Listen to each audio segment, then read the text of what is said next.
Hi there, so today's Ninja art tip is all about the temperature of colours. So we've talked about earth, air, fire and water.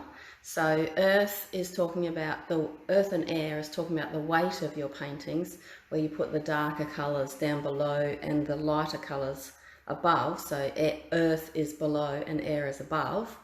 So that's for a restful painting.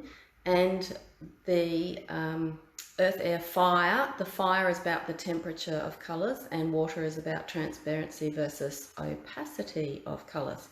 So the fire one is talking about temperature of colours.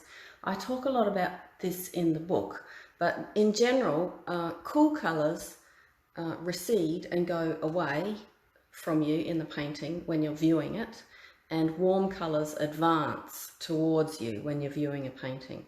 So can you see in this turtle painting, the hot colours that I've used on the turtle seem to sort of come forward at you more than the cool colours that kind of are cool and gentle and disappear into the background.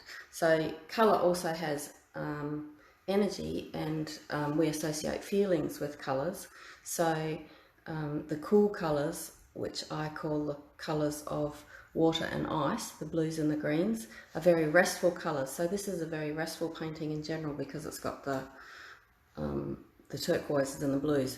From a colour point of view, it's a high energy painting from a technique point of view, but the reds and the warm colours, so the warm colours are the colours of fire and sunshine, which is the reds and the yellows. And you can see how they just kind of punch out at you from that painting while the blues kind of recede. So there's another example I can show you over here, which is an exercise that we do in our beginner oil class sometimes. It's called Warm Fields. And you can see by using the cooler colours in the background, it looks like they kind of go further away. So the cool colours are the blues and the greens, and the warm colours are the reds and the yellows. The really strong red comes further out towards you. So it sort of feels like this foreground area is closer to you, and it looks like the fields behind are going off into the distance simply by using this trick of colour. So the warm colours advance and cool colours recede. So that's a really quick basic introduction to the idea of colours having temperature. We talk a lot more about it in the book.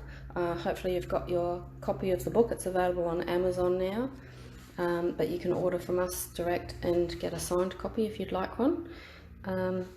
So have a look at that, because there's a lot more information in that one.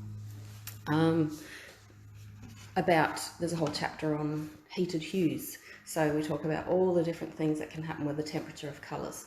So that's the fire part of earth, air, fire and water. So don't forget, if you want to go and get some more information, go and have a look at the dojo at zenandtheartofart.com, and please like, share, comment, subscribe and help other people to see this video. Thanks for watching.